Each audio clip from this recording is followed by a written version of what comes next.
welcome everyone today. So we've got the Global Wellbeing webinar, and today we're really going to be talking about how we can support ourselves while we're supporting each other, which is so important. And today we'll be having a webinar for about an hour from 7 till 8 o'clock. So if you're not already on mute, if you could pop yourselves on mute just so there's no background noise while Melissa's talking, that would be great. At the end, we'll have chance for some questions and for a bit of a discussion as well. There might be some questions that we may not know, but we will try our best to answer them. We can always get advice or guidance if we need to afterwards, and we can get back to you. The session today is being recorded so that we can use it as a useful resource afterwards. And that will be going onto our website and social media channels. So who are we? So my name's Catherine Lewis, and I'm Operations Manager at Alström Syndrome UK. And we have with us today Melissa, who is our Wellbeing Coordinator at Alström Syndrome UK, and she supports our families from the wellbeing side of things. So I'd like to hand over to Melissa, who can do a little bit of an introduction to herself and tell you about what the session will be covering today. So over to you, Melissa. Brilliant. Thanks, Catherine. And thank you everyone for joining us today, wherever you are in the world. It's lovely to see you. So as Catherine said, I'm Melissa. I'm the Wellbeing Coordinator. So what do I do? Really, I support our families and provide them with a space to talk about how they're thinking, how they're feeling, and some of their emotions. So we provide a safe space for whether you're a parent or whether you're a person with Alström syndrome. We like to give you a space to have your feelings heard. I also help provide people with some solutions. So I'm a person with lived experience myself, so of Alström syndrome myself. So when it comes to sight loss or hearing loss or some of the other health conditions, I like to talk through that with our families and help them come to solutions that make them feel empowered and help them feel more independent with life. So what's our session about today? Well, today we're going to be looking at compassion fatigue, burnout and sensory overload. So I say hopefully, after the session, you'll have an understanding of what I mean by these terms. You'll be able to recognise some of the signs and symptoms, and also you'll have an understanding of some coping strategies and ways to navigate these feelings. So first of all, like why is it important? Why have we decided to speak about this today? Well, firstly, compassion fatigue can affect everybody, but it does have quite a large impact on people who are caring. So, excuse me, this could really apply to people who are a parent or a caregiver for someone with Alström syndrome. And what I wanted to do is just share some global statistics about carers, and here I'm talking about what I'm calling unpaid carers. I know there's lots of different terms to describe. Sometimes it's a familial carer, sometimes it's an unpaid carer, sometimes it's a voluntary carer, and I know that the term that people like to use is very specific to them. So just for today, I'm going to be using the term unpaid. So in the UK, there's approximately between 5.8 million and 10.6 million unpaid carers. Globally, this is around 63 million, although we think this is an underestimate, and it's much more likely that there's around 2 million people in unpaid care roles worldwide. Out of the International Labour Force survey said that there was approximately 748,000 people that were unable to access the labour market because of their caring role. So all around the world, there's huge numbers of carers. Evidence showed that carers were most likely to be women, but of course this doesn't exclude men from those caring roles. And kind of narrowing our focus back into the UK, there was a study done to look at what support carers may need, and 62% of those surveys participants stated that they would like some help and support with their health and well-being. There was another study, the Tansley report, which was written in 2022, and that was looking at people and carers with rare diseases. And carers there stated that they really felt like their well-being was underlooked, and that they could do with much more support. The impact of not only having to look after the person with the rare disease, but the implications this has on their mental health, they felt that they could do with some support. So how does this impact their mental health? Well, sometimes this would lead to anxiety, it would lead to frustration, and it would lead to what I'm going to go on to talk about now, which is compassion fatigue. So what is compassion fatigue? Compassion fatigue is a physical, psychological, and emotional state of exhaustion. So some of the symptoms of compassion fatigue, a feeling, you can feel extremely emotional. You can also feel numb and emotionless. You can feel deep feelings of rejection, irritability, anxiety. This is a word I struggle to say, pessimism, feeling skeptical of the world. Some of the ways this can manifest for you physically are in headaches, stomach aches, and feelings of nausea. You might also be more likely to develop things like a cold and the flu because your immune system's down. And I suppose, in a nutshell, what compassion fatigue is when you're caring for somebody long term, this can exhaust you. Pouring your resources into looking after that person is tiring. And this was something I was talking about to a friend the other day, and we were saying, actually, when you're in that carer role, you kind of get a double whammy, because you're caring for the person, so you're trying to manage their thoughts, feelings, expectations. Sometimes you're trying to manage a treatment package for that person. That could be getting somebody to eat healthily, that could be getting somebody to take their medication, it could be coaxing somebody into a scan. All of these things are part of the role of the carer. So you're managing the patient, their thoughts, feelings, and emotions, but then you're also juggling your own feelings. How you might think, oh, this is unfair, this is sad. So you're also trying to manage your feelings of guilt, your feelings of frustration. Something that I want to look at quickly is called the cycle of compassion fatigue. Now, that's not to say that if you experience compassion fatigue, you will feel all of these stages, but these could be some of the stages that somebody who has compassion fatigue goes through. So the first stage is called the caring stage. And I suppose the best way to sum this up is you overly care and you put your well-being to the side. So sometimes this manifests in people skipping meals, people thinking like, oh, I don't have time to eat myself because I want to care for that person. It can lead to feelings of guilt, extreme feelings of anxiety. But in this stage, people are usually what I call over caring, and they're trying to make sure they're doing the best for that person. The next stage after this is called the stagnation stage. So this usually occurs because the person who is caring sees that their efforts aren't really having any results. And I think this is maybe something that's quite prevalent with Alström syndrome, because this is a progressive condition. It can get worse. So a lot of the time we can be helped. It's about preventing illness, it's about presenting things deteriorating, but sometimes, despite our best efforts, things do still deteriorate, because that's the nature of Alström syndrome. So I feel like this could be a particularly difficult stage, because you're doing all this caring, you're going to all these hospital appointments, you're trialing the medication and the treatment pathway, eating healthily, managing exercise, probably managing people's feelings and emotions, and doing all of that, and actually things may not be changing. So this can start to bring up feelings of frustration, feelings of acute anxiety, and it starts to raise these feelings of what am I doing wrong, what could I do better. So this stage can really ignite feelings of guilt.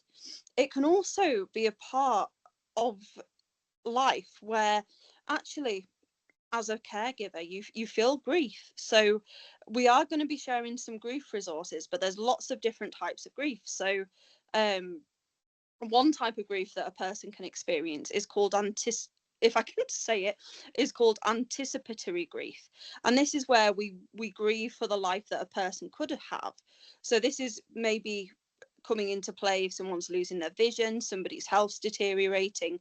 You grieve for the life that you expected to have for that person. It can be a really hard stage as a caregiver to get through, because I think, you know, whether we're the partner, whether we're the parent, whether we're a sibling, we have ideas of what life's going to be like. So not only for that person, but also for ourselves, we have ideas of what that's going to be like. And also, if you're a person with Alström syndrome, you might have ideas of how your life's going to turn out. You might see a sibling doing certain things, you might see friends or other relatives doing certain things. I think, well, why aren't I doing them? And this is where grief can come into play. And I think it's important to know that with grief, it is again a process where not necessarily we get from A to B and we grief gets better, but the distance between feeling grief all of the time and feeling grief in wider circles kind of happens. And the stages of grief are denial, anger, depression, and acceptance. And these are often happen in a nice little order.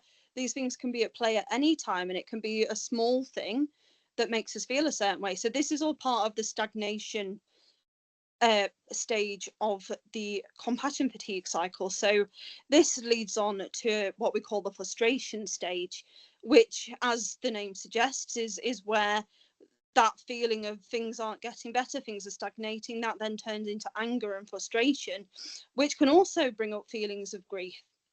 And this then transports us into the apathy stage, which is where we think, oh, that nothing I do is right, I can't fix this situation. Now, this doesn't mean you stop caring for the person. You think, oh, do you know what, I'm not going to try anymore. But this is where you really turn your feelings inward. And some of the signs and symptoms of compassion fatigue, like feeling rejection, struggling to make decisions, that pessimism and that cynicism towards the world, you know, having that negative worldview, can really come into play when we hit the apathy stage of compassion fatigue. So just give me 1 second. I'm just going to have a little sip of water. So yeah, this is the cycle of compassion fatigue. So that's not to say just because it's a cycle, it doesn't mean that actually you'll enter phase 1 and then work through all the phases till you hit the final apathy stage.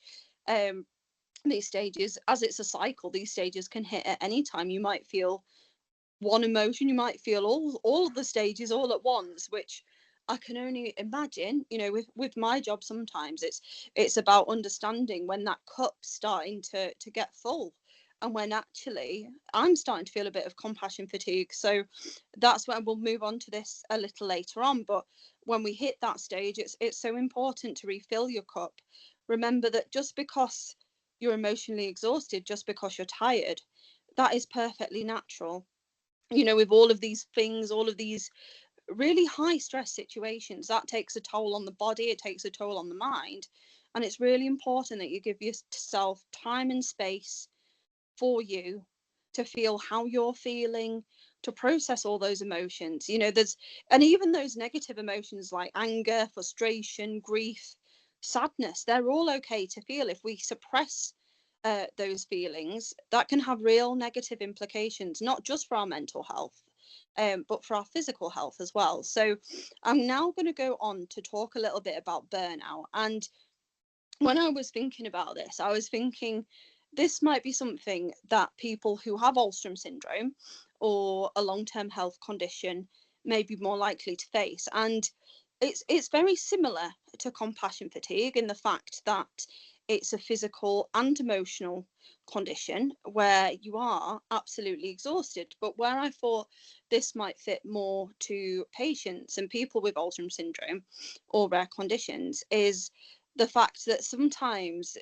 you can be susceptible to burnout when you've got a lot on, when you've packed a lot into the schedule. And I was thinking, in the UK, we do multidisciplinary clinics, which are absolutely brilliant, but absolutely exhausting at the same time. You have it's sort of like a one-stop shop where we have lots of tests done, which are brilliant because we get all our results very quickly and we know what's happening very quickly. But the upshot of that is it's a very tiring couple of days. And I think that's what made me think, actually, when we've finished our clinic experience, we can often experience burnout, and that is where our body, our mind is feeling absolutely exhausted. So again, some of the signs and symptoms of burnout can be very similar to compassion fatigue. So we have this feeling of numbness. We can have very negative ideation, which is basically a very fancy way of saying we have dark thoughts, we have bad thoughts or sad thoughts, and sometimes they can include not wanting to make healthy decisions or wanting to hurt yourself. They can sometimes be part of that negative ideology. You sometimes can have muscle pain, stomach aches, headaches, feeling very tired, but it can also work in reverse. It can also lead to insomnia and stop you from sleeping because you're too, and it sounds crazy, but sometimes you could be too tired to sleep. It's just too hard a thing for your body to be able to process. So these are all symptoms of burnout that a person can experience. And although I'm saying, this could be more likely for a person with Alström, I'm not suggesting at all that, if you're a caregiver for someone with Alström or a rare condition, that you might not be burnt out, because you might also be juggling that person with Alström, other children, other family members, a job, hobbies, and life in general. And, whoever you are, I think juggling all of these things can be extremely hard to manage. Also juggling your expectations, your hopes, your worries, all of that takes a toll physically and mentally. And why I think if I had one thing that I'd like people to be able to take away from this workshop today, is that it's okay to build in time for yourself, and it's okay to feel however you feel.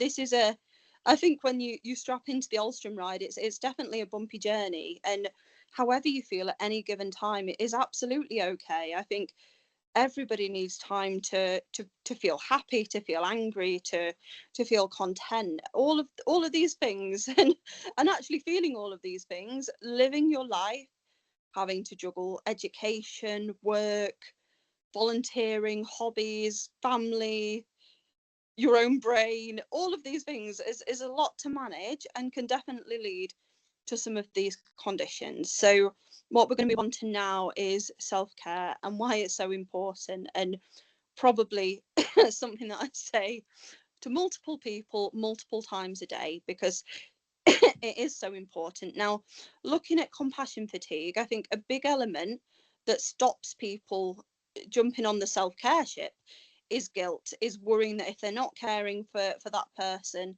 that person's life will deteriorate, or maybe that it shows that they don't love that person. But again, it's about building healthy boundaries. It's about creating a space to be that caregiver, but to also be you. And we all need time.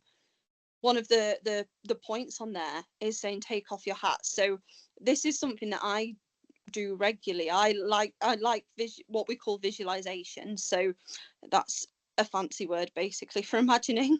So I like to imagine for my different roles, because I have lots of different roles, I like to imagine a different hat for each of them, and they'll all be a different color, a different shape. They look slightly differently, and sometimes I will imagine taking off that hat. I will imagine the hat box that hat goes in, and then I'll imagine putting that hat away on the shelf. And I started doing this. I initially qualified as a social worker, but then I moved into therapy and counselling, and my counselling supervisor was the person that got me to do this exercise initially, because my social work hat kept creeping onto my head when I was doing my counselling role, and the two jobs are very different. So what a social worker would do, a counsellor wouldn't do. And I was finding that because I was wearing two hats when I was doing that job, I was doing too much. I was over pushing myself, and as a result, I was experiencing burnout. So what we worked on is imagining what these hats look like, and it might be that for you imagine like a mother hat, you imagine a wife hat, or a partner hat, or a friend hat, or a patient hat, and then a fun hat, or a sensible hat, whatever, all those different parts of your personality. I like, and I'm a big hat person as well. I used to collect lots of hats when I was young, so it's really worked for me. But I used to imagining those different hats you wear and giving yourself time to take those hats off is really important, because if we wear any one hat for too long, it's going to get uncomfortable. We're going to get an itchy head. We're going to get hot. We're going to get overheated. We're going to get uncomfortable. And even though we're using this as a way to describe, if you're in the mum role too long, that's going to become frustrating. That's going to become too much. So you need time. And I'm just using that as an example, but you need time to take that hat off. Put it up on the shelf and give your head time to breathe. Give yourself time to be a different version of you that has different responsibilities and different things that they think about. So self-care is something that I think we should try and build into every day. And some people say to me, I'm too busy for self-care. I would say that nobody is too busy for self-care. Even if you build in just 5 minutes, even if you just build in 30 seconds to start off with time for yourself, that's so important. And I say to people, start with a minute of just sitting in a room on your own with no interruptions, no phone going, nobody calling for your attention. Just for 1 minute, close your eyes and just let your head switch off. That's how I would say to start it, and then build it up. So you do 1 minute, then you do 2 minutes, then you do 3, and you build it up. And I would say try and build up to an hour. And self-care really is doing something you enjoy, that it's in the title. And sometimes what I think is easier is if a friend came to you and they said, I'm really tired, I'm really stressed, I've got all of this, and they explain to you, what your life is like. What would you tell them to do? Because we often find it easier to be nicer to other people than we are ourselves. So it's a lot easier to think of yourself as a friend, and that's really how I think you should treat yourself in this situation. Is be your own best friend. Put your needs first, even if it's just for a small sliver of time, even if self-care is actually just having a sleep. So I have listed some self-care activities, and again, this is a list of things that I thought of, probably because I liked most of them on that list. But self-care can be anything that brings you peace and joy and helps you feel rested and fulfilled. So some things on there is like baking, dancing, singing, having like a beauty session. So that could be getting your hair done, getting your nails done, having a massage. I sometimes think things like that, having a beauty appointment, can be a really nice way of telling our body that it's okay to relax. Because what happens when you're in lots of stressful situations is our body becomes what we call hypervigilant. So you're alert all the time for something to happen. And I think sometimes we need to remind our body that actually we are safe and we are grounded. So sometimes having a bit of time out, having your nails done, for example, or having a massage can be a good way of reminding our body that it's safe and we don't need to be on hyper alert all the time. Sometimes self-care can be something like journaling. Having a space to write down your thoughts, feelings and emotions can be really helpful. You could write this down, have a book. I used to have a feelings book when I was young, where I'd write all my feelings down. But as my vision deteriorated and I got older, I've done voice notes, or I've done poetry. Like, I express myself better in poetry.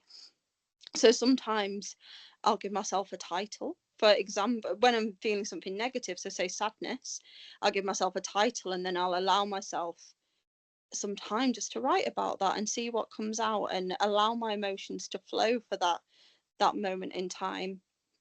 It can also, though, sometimes it's well, not sometimes, actually all the time, I think it's really important to create healthy boundaries, whether that's in our workplace, with our families, or actually with that person with Alström syndrome. And I think sometimes it's really good to express, like, that you feel tired, that you need to rest, because when you display that, you're showing that these things are okay to do. I think we all think sometimes our parents are a bit like superheroes, that they'll just go on forever and they don't need rest, they don't need sleep. I was very shocked when I think it was about 3 years old, to find out my dad actually ate food. I don't know what I thought he ran off, but I was very shocked to know that he ate food like I did.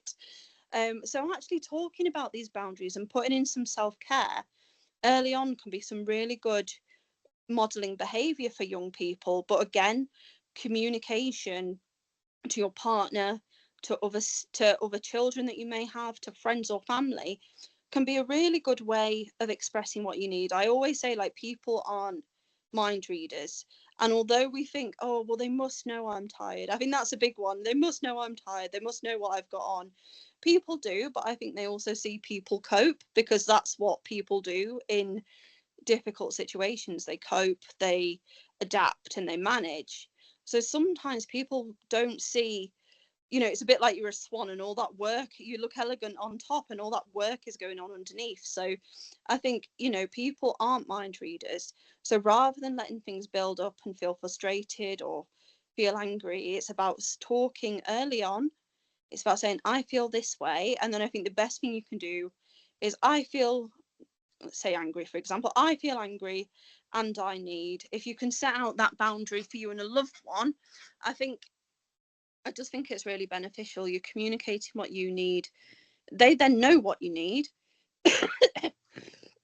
Excuse me.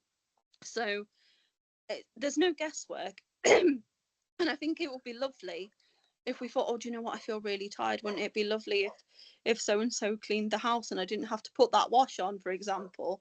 But I think sometimes it's setting out those boundaries and communicating what you need. Sometimes we might not know what we need. So in that case, sometimes it can be helpful to talk to a therapist, someone that can help you pull out what you're thinking, because sometimes you're so used to living your life, you don't know how you feel about something because you're in autopilot and you have to carry on. So sometimes talking to a therapist can be helpful, discussing what boundaries you need and discussing how to enforce those boundaries can be really helpful. Again, communication at work, communication to other friends is, I think, really important when you're experiencing or speaking to teachers, speaking to that extended network.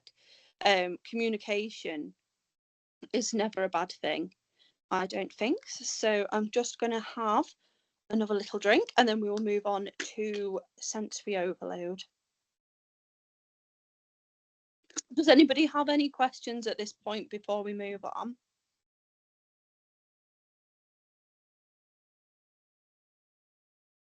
Fab. Well, I will go on to sensory overload and then we'll have time for a bit of a chat at the end. So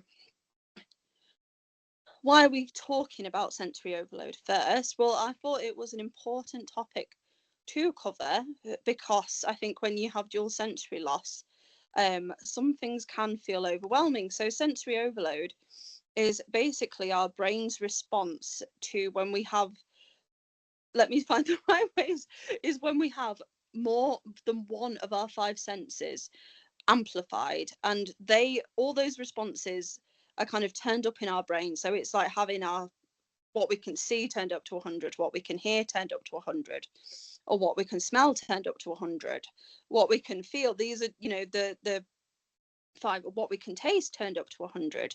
And I do think sometimes when you don't have one sense, so for me, like my vision, for example, other things can be a lot more dominant and can really take over. And a really good example that made me start thinking about sensory overload, I was at the seaside one day.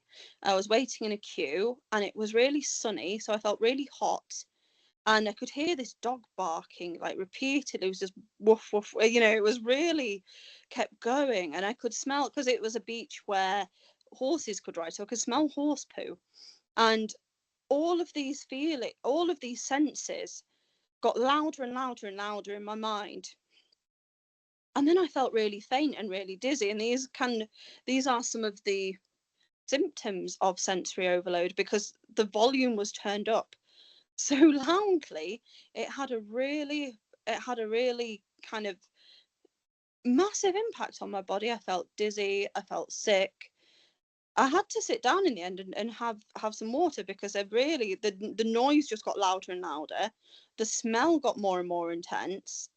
And yeah, so sensory, it was really intense for me, and it was really, I could feel my heart started beating. I could feel my, and whether it happened or whether it was just my perception, like my heartbeat got faster and faster. I felt so dizzy. I thought I was gonna pass out. I could feel the sun beating down on my head, so my head felt all prickly.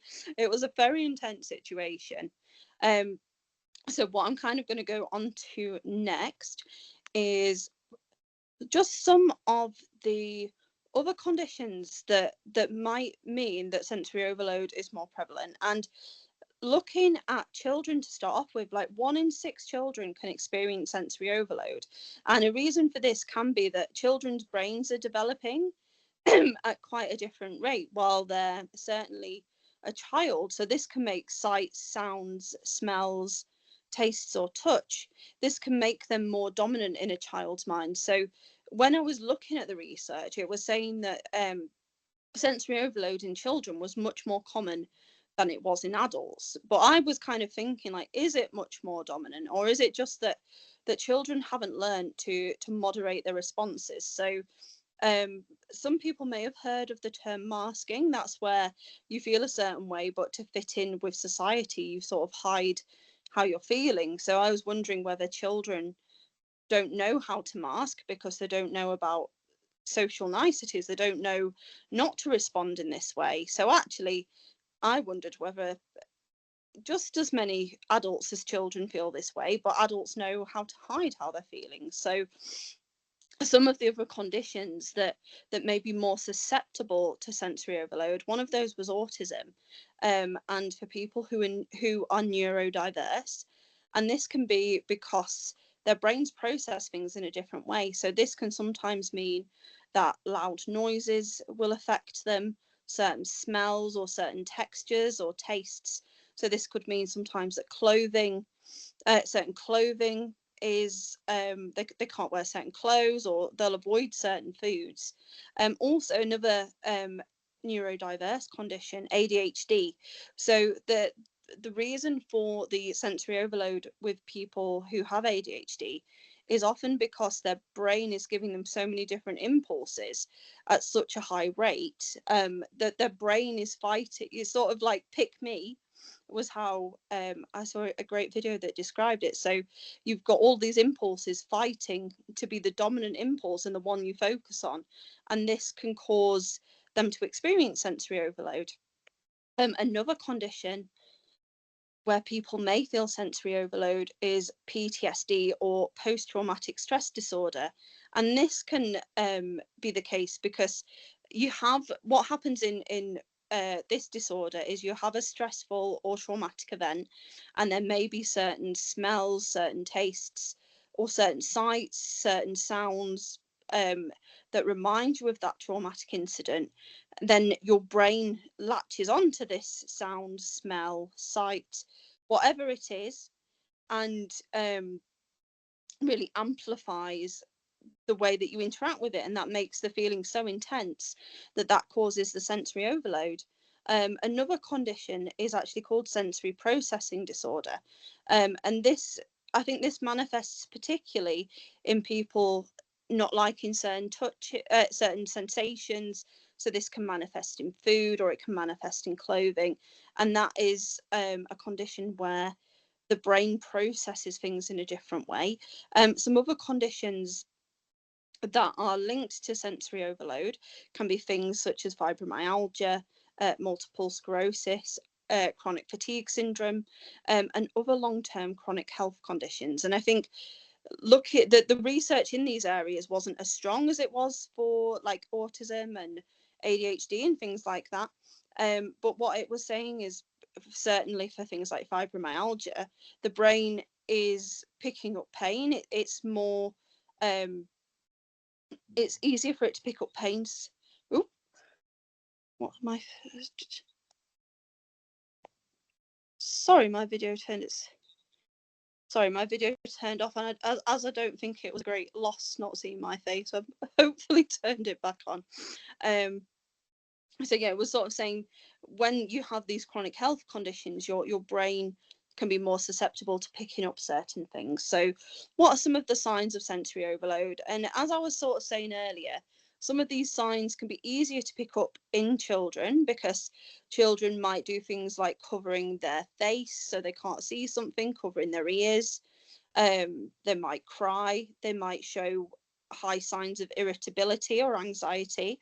In people in general, they may try and avoid certain situations where they're more likely to enter into sensory overload. People's moods could fluctuate. They might be okay, and then if they feel sensory overload, they might become very irritable.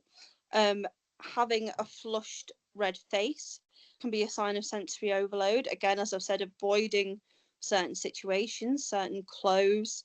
I think a big difference between adults and children sometimes is the way people can articulate their feelings. So maybe in some situations, an adult can say, "This is too loud for me," or they don't like a certain sensation or a certain play activity, whereas a child may not have the words to express how they feel. This can also manifest in insomnia, in poor sleep, um, anxiety and depression. And what we're going to move on to now is some ways to cope. Now, some advice was to avoid those situations that cause the sensory overloads, but I think sometimes that's life limiting in itself, because if, for example, a concert is something that you enjoy, but you find that it triggers your sensory overload because, for example, there's loud noises, there's lots of people, it's very hot, there's flashing lights and all of these things, but you like music, so you like being there. I sometimes think, well, that's not fair that you miss out on that experience. So what I think what I would definitely recommend is, if you're not sure what triggers your sensory overload, it's about keeping a bit of a journal so you can notice a pattern. There might be certain places, certain smells, certain environments, certain things that make you or your child feel a certain way. So it's maybe keeping a diary for maybe a week or a couple of weeks so you can log those things. Now, some people would say to take that to an occupational therapist so you can discuss what those triggers are, and they can sometimes help you with coping strategies, with ways to avoid those situations. I would definitely say not to avoid a situation unless it's bringing you a lot of trauma. It's about finding ways that you can adapt and you can enjoy that situation if it's something you want to enjoy, but without it causing you trauma. So it's maybe making sure that you know where there's an exit. It's maybe finding ways to make the sound less loud, or no, we can't always turn down smells, which is a shame. But it's maybe looking at ways to do that. Some things that can be really helpful is doing things like a meditation or a visualization. So as I've said before, when we were talking about the different hats, is a meditation or a visualization is imagining you're in a place of safety, or imagining that you're in a tranquil place. Something else that can be a great technique that I use a lot with clients to help them if they're experiencing anxiety is called box breathing.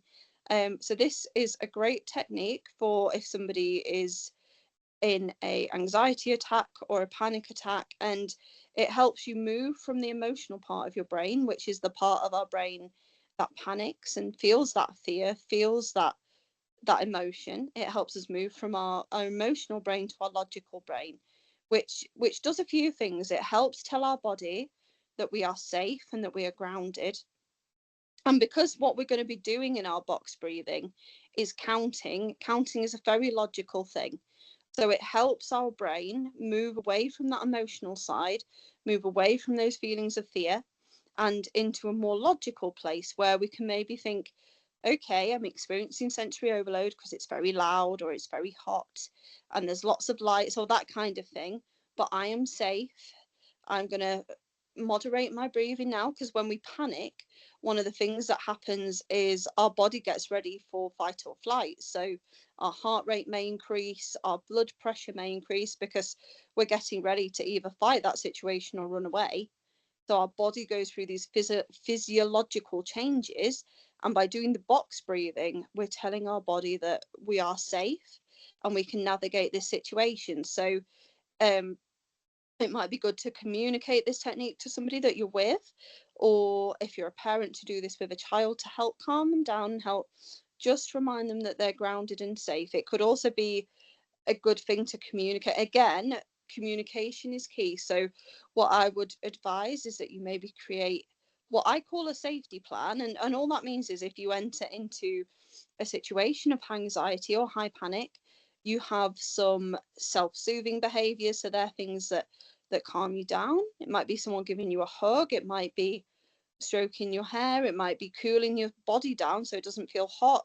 There's so many things we can do to soothe ourselves, but then we also plan a safe place. So this could be a room at home, it could be a room at school or at work, or an area that is calm and peaceful, where you can regulate your body and remind yourself that you're safe. So again, it's communication, and sometimes as a parent or a caregiver, you know what that person needs, you know how they can feel calm.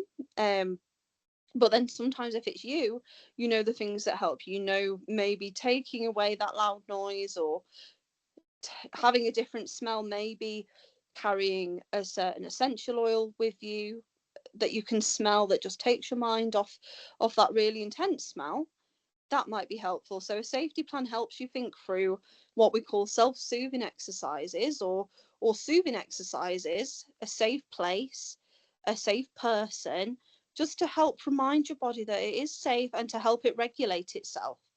Um, so yeah, I would really say, like, a safety plan can be really helpful to give to work or school.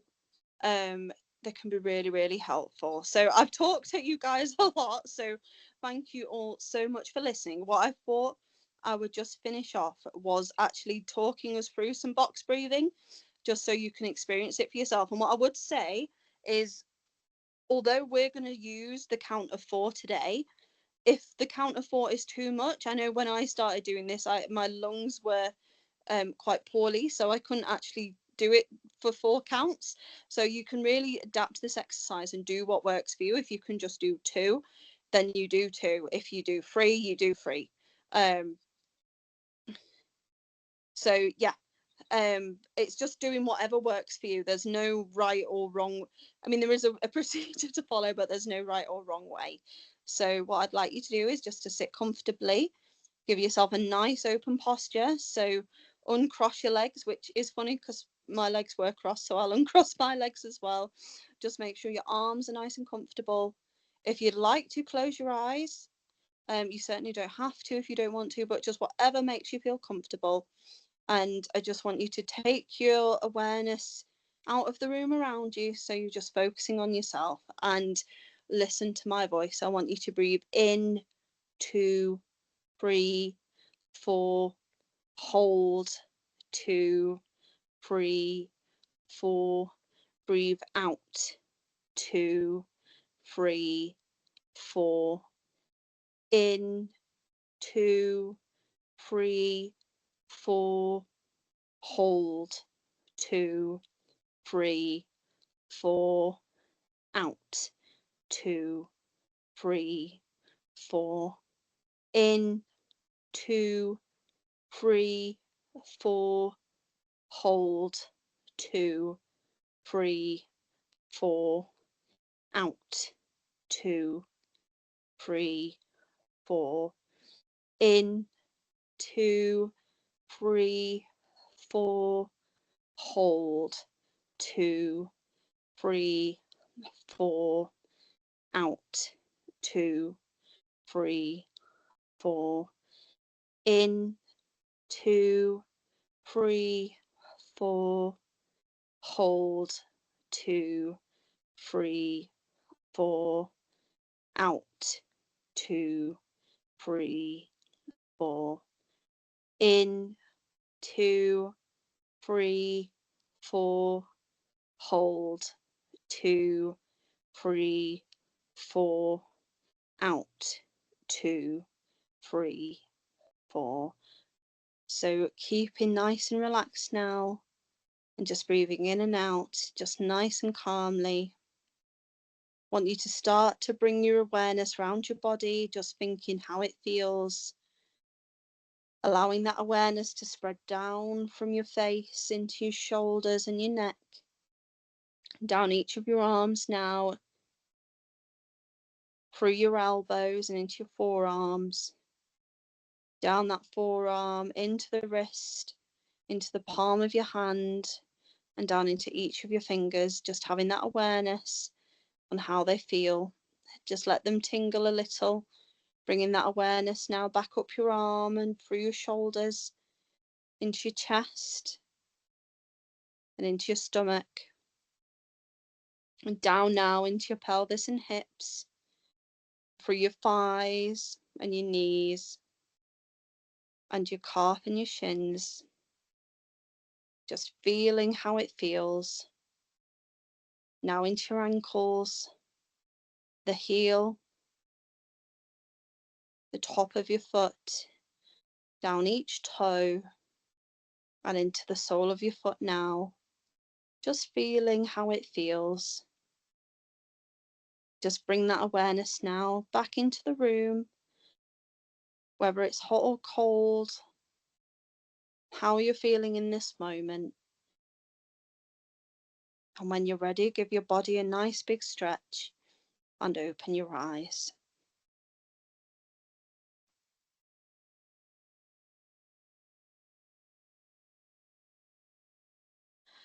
So that brings us to the end of everything that I wanted to say. So thank you all so much for listening. So I will pass back over to Catherine and open the floor in case there are any questions. Hi, so thank you, Melissa. That was fabulous as ever. And I'm feeling lovely and relaxed now, just ready for bed. You always just, yeah, your breathing techniques are just, yeah, amazing. Just completely, we should all feel lovely and relaxed now, shouldn't we? Really? Is there, does anybody have any questions or discussions that they would like to ask Melissa? Yeah, so it's not a question, it's more a comment. First of all, thank you so much because it was so informative. I've learned so much. For example, the concept of compassion fatigue. Is that right? Compassion fatigue. Yeah. So it's really this fatigue, but it's specific type of fatigue. It's the fact that you're always feeling compassion, you're always empathizing, you're always caring and worrying for someone else. And that bucket can also empty, that bucket can also drain. And I never thought about it because I always look at it from almost like an ethical perspective and a moral perspective. And you think the more you give, the better. But health-wise, maybe compassion works like all other aspects of well-being. So that could also end up being empty. So we need to have the same level of compassion towards ourselves in order for us to be able to care about others. So it's more a comment and a reflection. And I really wanted to thank you. No worries. Yeah. No, and I think actually sometimes as I mean, I'm not a caregiver. Obviously, I hope I care for people, but you know, I don't have any obvious caregiving roles. But I almost think as a caregiver, you need to have more compassion for yourself because you're carrying that person you care for and yourself. So say that the person you care for is ill, you're caring for their illness and you're caring for how they feel, but then you also have feelings. Like, you don't just turn your feelings off because you're looking after them. And I think you almost was saying, my friend's husband was in hospital the other day, and I was saying, like, you almost need to care for yourself like double what you're caring for them, because you're carrying them and you're carrying all that, but actually then you're carrying it for you, and you have worries, you have fears, and all of that emotion, and where does that go if you don't care for it? True. So right. Well, actually, I do have a question now that you say that. How can you teach someone that cares so much for others to care for themselves. I'm a very close friend of Marina. I hope she doesn't mind me saying that. She obviously looks after her family in a remarkable way, but also for everyone else. She's always thinking about others. Me, that includes me. So how do you teach someone that is so used to caring for everyone else to do the same, or at least something similar to herself? Is this something you can teach? Because you can't force anyone to do anything, but No, how can you model it? I definitely think you can. I think if I was working with I think it's tricky, because I think if somebody who's naturally caring stopped, then I think they'd probably feel very guilty and like they weren't themselves if they stopped doing that. So I think for me, if I was working with somebody, I'd want to like get to why are you, not why in a confrontational way, but why are you like that? What makes you like that? What's going on in the subconscious that makes you feel like everybody else goes before you, like you don't deserve to be first? And what we do, and I work with a lot of parents both in the Alstrom community and in my other job, where they say I teach them to be selfish, but I don't.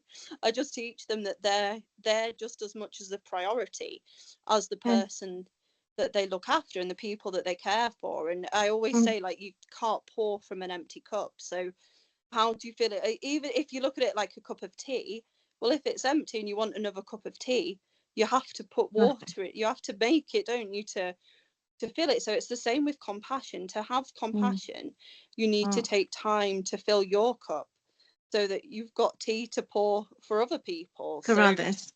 yeah, and I think it is really hard, because I think ultimately when a person tries to take more time for themselves, it feels very wrong for them. So when Mm, I'm working with people, it's, but like I say, we build in a minute to start. I've done it with someone where we had to do 30 seconds, because even 30 seconds they felt so guilty. So it's mm, working with like, why do you feel guilty? why mm. why do you not deserve the same love and care you give to yourself? Because we all deserve that care, but Absolutely. it's us Absolutely. believing that and believing that we're not taking away by giving that love by turning that love inwards. We're not taking away, we're actually helping our Even light to, burn yeah, brighter. that's actually a good thought. Yeah. It's almost a distorted perception that if I give to myself, I'm taking it away from someone else. When actually, it's not that way. If I give to myself, I'm also giving to them, because the better I am, the better I can look after someone else. So that's a good Yeah, thought, mate. I think so. And it's not to it's the language as well we use when we're talking about it. So you're not being prioritizing yourself is not selfish. Like, we all need to prioritize ourselves. It's how we do it. And it's when our prioritizing ourselves is like the only thing we're doing. So there's ways of Yeah, balancing it, yeah, but I yeah. think sometimes you have to be that clinical that you actually like plan to do it. For Mm, people that find it very difficult, like yeah. I love self-care. It's brilliant. I'm like, no self-care today, don't speak to me, anybody, please. That's lovely. Brilliant. That's amazing. But I Thank you had a so, friend so. that messaged and said, "Can I talk to you?" And I'm like, "Well, I suppose you can, yeah." Like, I'm, yeah. Sorry, I'm having a It, facial right now, maybe later. I love it. I love it. That's but I brilliant. think if Brilliant. you find it hard, then you have to build it. You have to actually build it into your schedule and Mm, almost force yourself to. And I've said to people, like clients of mine, I will be checking, and if you haven't done it, I don't know what the consequence would ever be, because they've always managed to do yeah, it. you But are right. It's almost like building a habit, building a new habit, mm, probably. You're right. it Thank is, you and it's so. changing that building block. And Mm, a lot of the time, we in counselling we call it our conditions of worth. So things that we've seen from a very early age that make us think, I must do this, or I should do this in order to be a good person. So I suppose if I'm doing it from like a professional standpoint, we like strip it back and see what those conditions of worth are, and then we see, like, well, are they true, or are they a belief? Like, do you yeah, have to do that to be a good person? And usually when a person realizes they don't, then we can start to change. I say change the spot behavior like they're on. being a horrible person, but No, no, they're no. not. But to be more compassionate to yourself, I think is so important. Spot on. Thank you. Thank you so much. Thank you. No, thank you, Federica. They were really good points, actually, and I think you've both touched on something there, that it's ingrained within us, isn't it, really, to always help others, and it's so hard sometimes. I think we do have that guilt and that real kind of that selfish feeling sometimes when we try and take care of ourselves. So it's trying to reframe that, I think, for ourselves, isn't it, sometimes. Now, Marina, I'm so sorry that for whatever reason today the microphone just isn't working. But I know I know you're trying to talk to me. I know it's, but I know you've put a little message in the chat, so thank you. So this is from Marina. So yeah, thanks, Melissa. Your presentation is always so helpful, complete and comprehensive. It helps you identify situations and helps you become more aware, and she really loves the breathing scan, Melissa. So Melissa, is there anything else you want to? I don't think. My only other thing was I'm going to be moving on. I was going to say in the new year, but I actually meant May, so not the new year.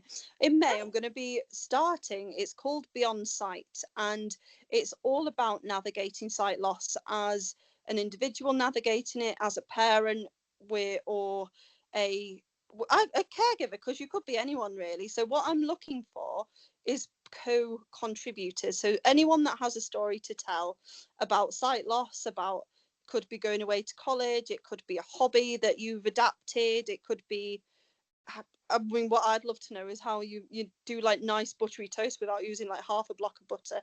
Would be a great topic for me to learn. But anything to do with beyond, that it's called Beyond Sight, so it's beyond sight loss, because I think I was looking again at research and statistics, and they did a disability study, and it said 54% of people were terrified of using their sight. And I thought, wow, that's such a strong word to use. Terrified is such a strong emotion. So what I'd like to do is to create some resources to help our families navigate that. And I'd like it to be real people that have navigated it and have some real life hacks that are not just mine either, because I'm sure mine are few and far between. So I'm just looking for anyone who's got a topic they'd like to talk about, or happy to talk about their experiences. But yeah, that's a Beyond Sight series, and we're hoping to have a series of small conversations kind of all ready for, I think it's International Visual Impairment Day, which is the 15th of October. So I've got a bit of time to build up some stories, but if anybody's interested, then I'd be more than happy to have you come on. Great. Yes, definitely. And we can work together. So if you want to do some podcasts together, or if you'd prefer to share some of your experiences, and then we can develop those into some resources to share with the community. I think it's a lovely idea to kind of roll out with, particularly for the community, who sometimes, I know when we talk with families, particularly when they're first diagnosed, sight loss is kind of is the one thing that often families really fear. And then when you talk to some of our older members, like Melissa, who says actually it's not to be feared, and there are so many ways these days of overcoming that. So it's there, and it's a wonderful way. I think the Beyond Sight series, I think, will be a lovely way of hopefully bringing lots of lived experiences and people's experiences to really share that with the community of ways around things, in a really practical way as well, which will be fantastic as well. So we'll share more about that in the coming weeks and months, of how everybody can get involved on our social media and on our website. So I just want to say thank you, Melissa. That was absolutely fantastic, as always. One thing that actually I didn't say was one point which really stuck in my mind from your presentation was that be your own best friend. And really, what would you say to your friend, if they came to you really tired, really exhausted, and really thinking of those kind of self-care techniques? And for us, I think what we would give advice, guidance, support to our friend, we don't always take that on ourselves, do we? We're sometimes our world's worst enemy. So that really is kind of stuck in my mind, actually. So I think for others as well, I think that's a really good point of what would we say to somebody, you know, we loved, we cared about, what would we say to a friend? And actually, if we can try and reflect on that and give that back to ourselves, I think that's a really good starting point, actually. So thank you today, Melissa. Brilliant strategies and ways to think of overcoming certain, you know, scenarios that you went through there. So thank you as ever. So we have lots of resources on the Alström Syndrome UK website for the global community. We've also got our global database. So if you haven't already completed your information, please pop along on there. It's a really simple contact form. It's really a way of connecting communities together and also looking at researchers and how they can get in contact with us and with the families who are involved. We're not really sure of the numbers worldwide. We know really well in the UK of those who are diagnosed because of the clinics and the research that we have set up here, but around the world it's not that clear. So really that the database is a good way to try and track those numbers as well and connect everyone together. On the website, we've got the medical handbook, we've got lots of news, research papers and clinical guidelines. So pop along there as well to find lots of resources. We've also got our wellbeing section, which has all of our webinars that Melissa's done, as well as lots of resources about wellbeing. And you can also connect to us on social media. So we're on Facebook, we're on Twitter, or it's now X, I still call it Twitter.